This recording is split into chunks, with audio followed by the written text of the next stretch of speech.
Bismillahirrahmanirrahim. Assalamualaikum warahmatullahi wabarakatuh. Perkenalkan, kami dari kelompok yang membahas tentang determinan sosial dan biologi, di mana saya sendiri Irfan, ada Muhammad Irfan dan juga Muhammad Julianto. Adapun poin-poin yang akan kami bahas dalam determinal sosial dan biologi ini, pertama determinal yang mempengaruhi status kesehatan, yang kedua determinan sosial dan juga determinan biologi. Itu merupakan 3 poin penting dalam pembahasan kelompok kami.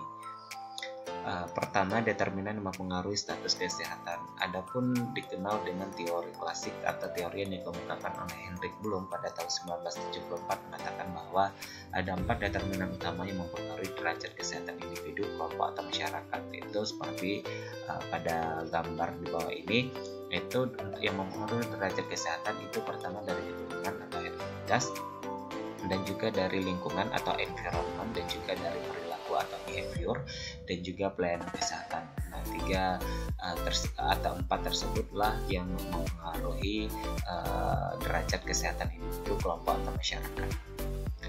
Di samping determinan derajat kesehatan yang dikemukakan oleh Hendrik Bloom tersebut, ada beberapa yang mempengaruhi atau yang menentukan terwujudnya kesehatan seseorang. Itu diantaranya itu ada makanan. Dari segi makanan, ini merupakan faktor penting dalam kesehatan. Mereka yang memelihara tubuhnya dengan makanan yang cocok dan menikmati tubuh yang benar-benar sehat. Kecocokan makanan ini menurut waktu, jumlah, dan harga yang tepat. Yang kedua dari segi pendidikan atau tingkat pengetahuan, dan juga dari faktor sosioekonomi. Faktor sosioekonomi ini seperti lingkungan sosial, tingkat pendapatan, pekerjaan, dan ketahanan pangan.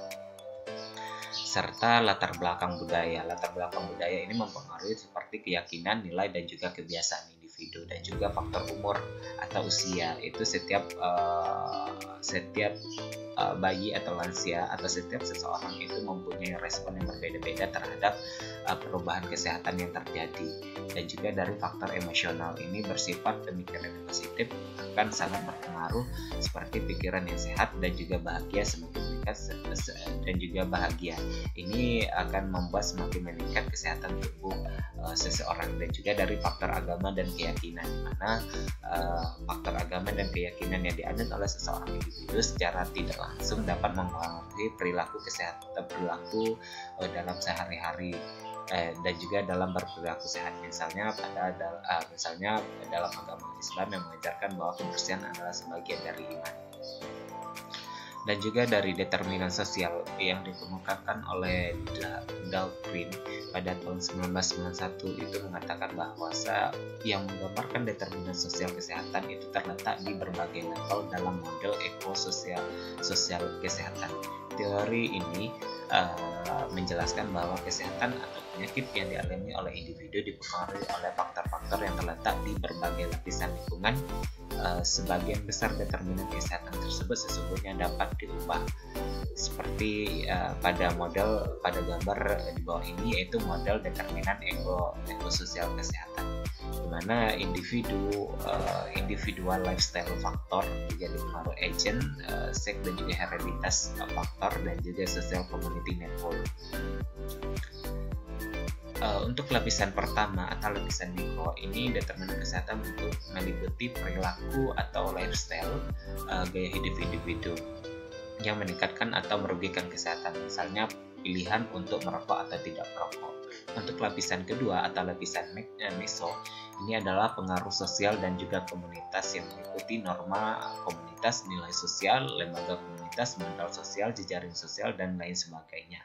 Faktor sosial pada level komunitas dapat memberikan dukungan bagi anggota-anggota komunitas pada keadaan yang menguntungkan bagi kesehatan.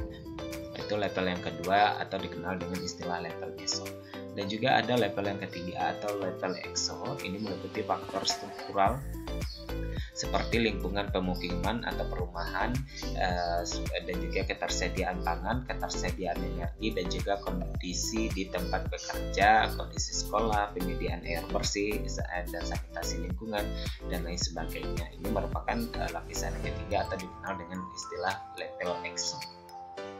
Untuk lapisan terluar atau level makro, ini meliputi kondisi dan kebijakan makro sosial ekonomi, budaya, dan politik umumnya, serta lingkungan fisik, termasuk faktor-faktor makro yang terletak di lapisan luar seperti kebijakan publik, stabilitas sosial, ekonomi, dan politik, serta hubungan internasional atau kemitraan global.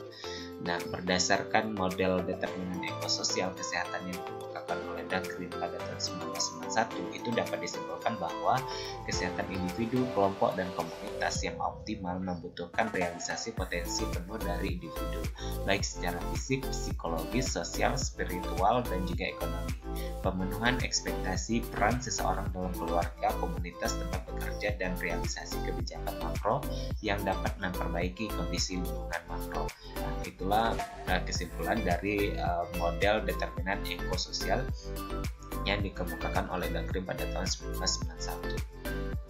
Untuk determinan biologi atau determinan genetik, ini adalah keyakinan bahwa perilaku manusia dikendalikan oleh suatu gen, individu, atau beberapa komponen fisiologi yang dimilikinya, yang kemudian pada umumnya mengabaikan peran lingkungan baik dalam perkembangan embrio atau dalam pembelajarannya. Konsep dasar timbulnya penyakit. Penyakit adalah kegagalan mekanisme adaptasi suatu organisme untuk bereaksi secara tepat terhadap rangsangan atau tekanan sehingga timbul gangguan pada fungsi atau struktur organ atau sistem tubuh. Penyakit ini adalah suatu keadaan terdapat gangguan terhadap bentuk dan fungsi tubuh sehingga berada pada keadaan yang tidak normal. Penyebab dari penyakit adalah kejadian, kondisi, sifat, atau kombinasi dari faktor-faktor yang berperan penting dalam kejadian penyakit. Itu merupakan konsep dasar yang timbul suatu penyakit. Adapun faktor yang menyebab terjadinya penyakit berdasarkan segitiga epidemiologi atau triad epidemiologi, itu dari hostnya, bagaimana, atau penjamunya, manusianya, dan juga environment serta dari lingkungan serta agent atau penyebabnya. Menurut Gordon pada tahun 1950 menyebut bahwa timbulnya atau tidaknya penyakit pada manusia dipengaruhi oleh 3 faktor utama, yaitu host, agent, dan environment, atau penjamu, manusianya, agentnya atau penyebabnya, dan juga lingkungan. Menurut Gordon, dia berpendapat bahwa satu, penyakit timbul karena ketidakseimbangan antara agent atau penyebab dan juga manusia atau hostnya. Yang kedua, yaitu keadaan keseimbangan bergantung pada sifat alami dan karakteristik agent dan host, baik individu maupun kelompok. Dan yang ketiga, mengatakan bahwa karakteristik agent dan host akan mengadakan interaksi.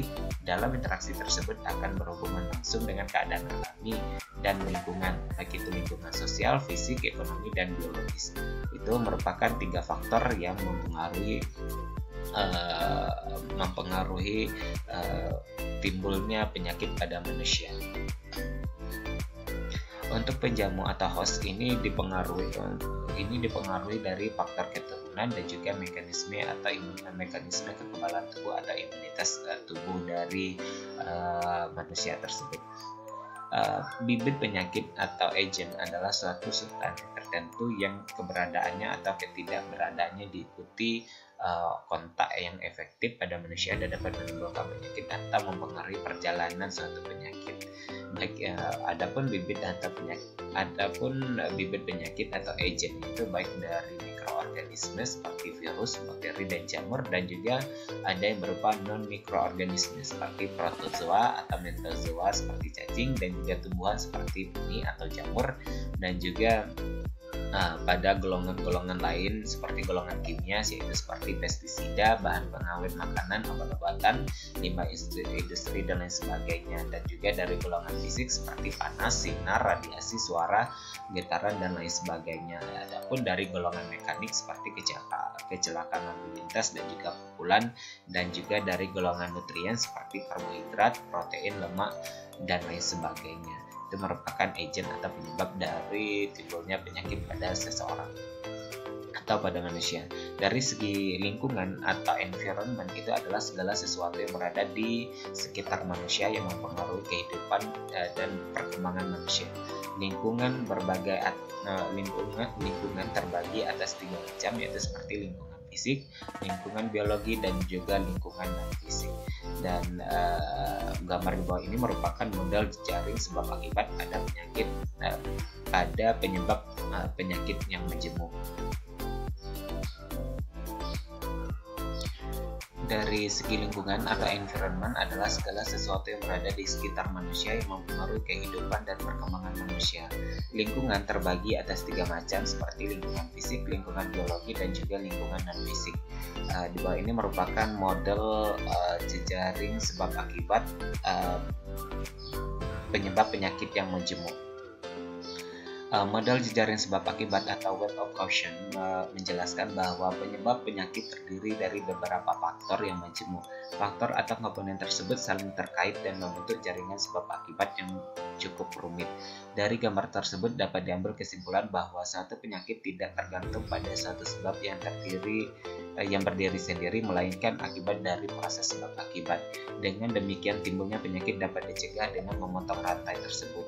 Model ini cocok untuk mencari penyebab yang disebabkan oleh perilaku atau lifestyle individu.